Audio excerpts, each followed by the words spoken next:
Bonjour, ici Ali Jalali de l'Université d'Ottawa avec le podcast consacré à l'anatomie de l'appareil respiratoire.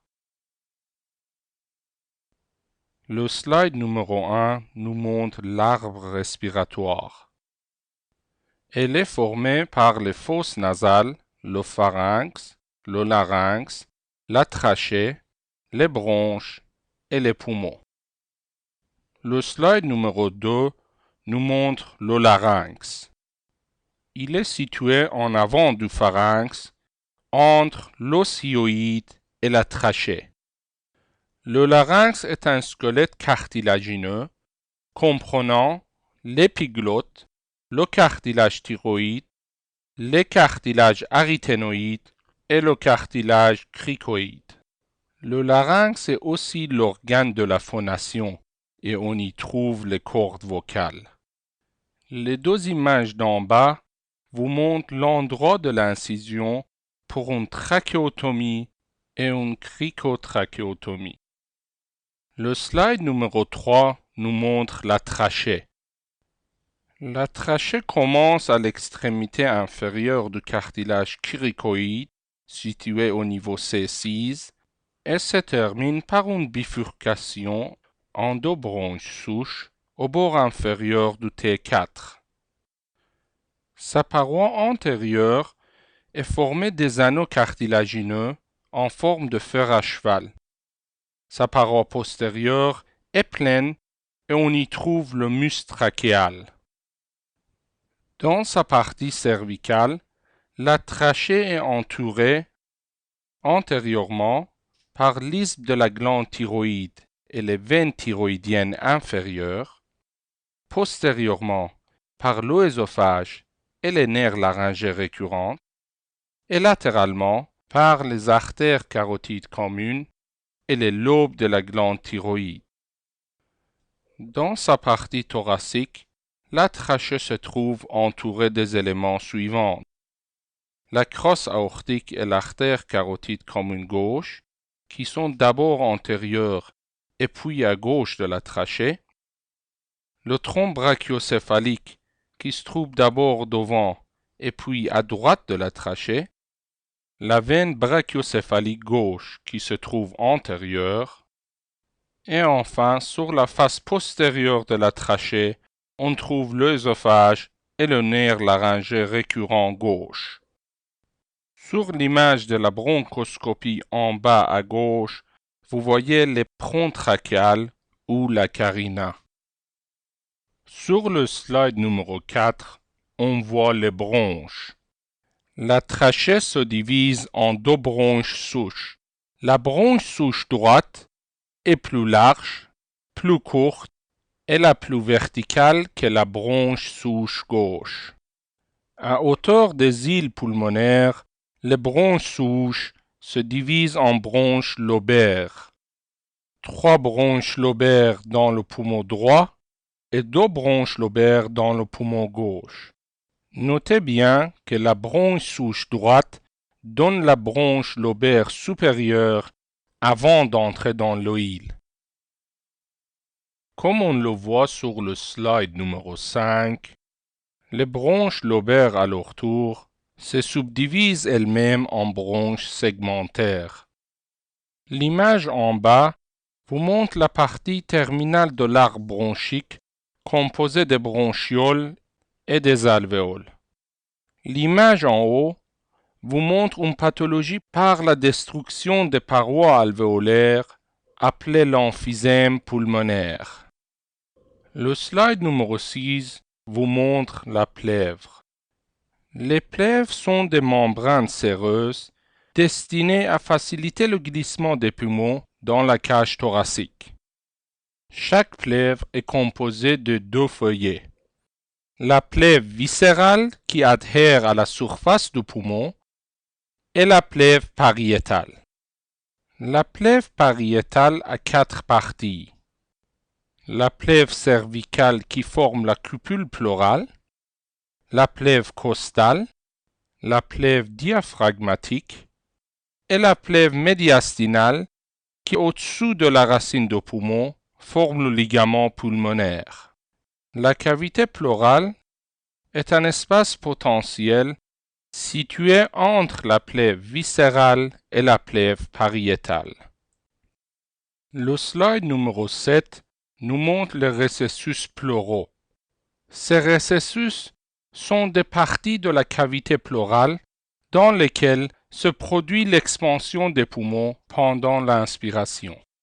On voit le récessus costodiaphragmatique entre la plèvre costale et la plèvre diaphragmatique et aussi le récessus costomédiastinal entre la plèvre costale et la plèvre médiastinale.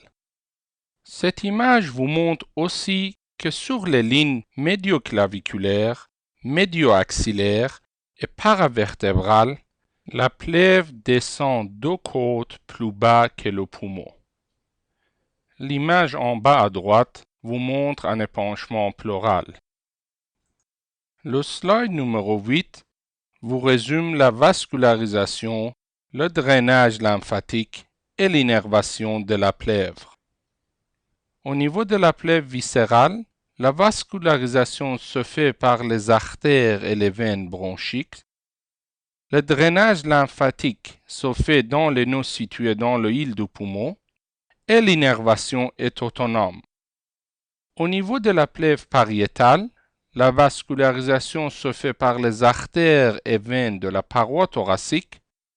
Le drainage lymphatique se fait dans les nœuds de la paroi thoracique et l'innervation est somatosensorielle par le nerf phrénique et les nerfs intercostaux.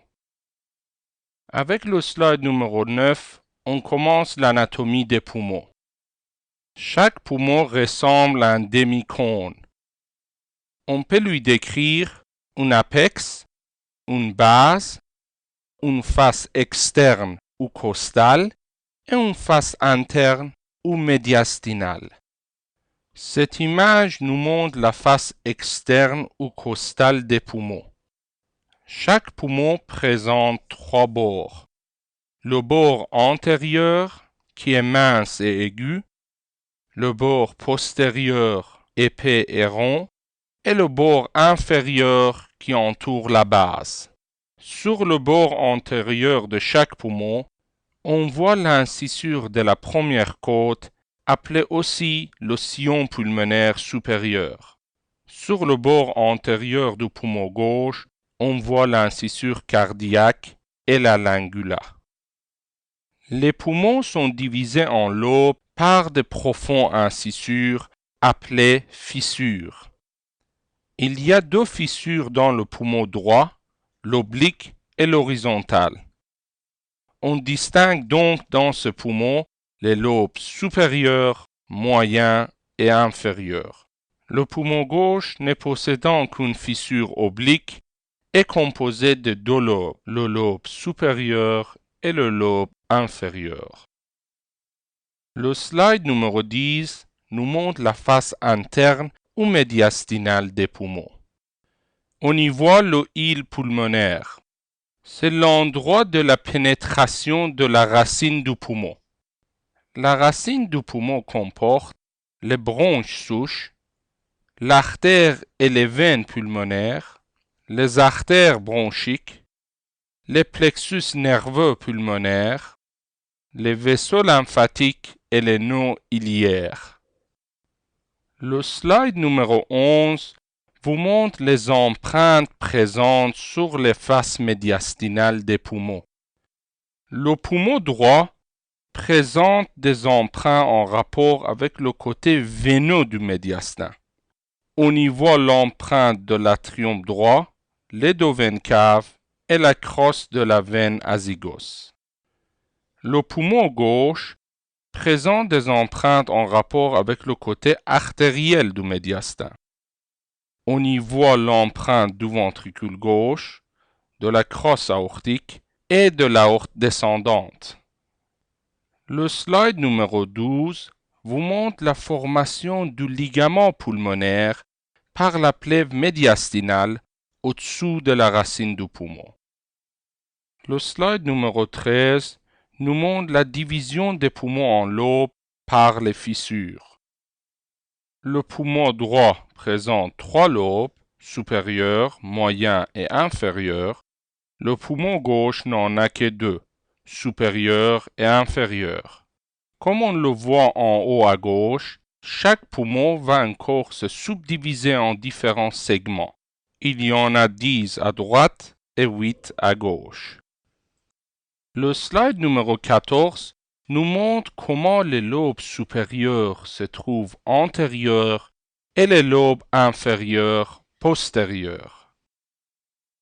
Sur le slide numéro 15, on voit la fissure oblique joindre le processus épineux de T3 au 6e cartilage costal.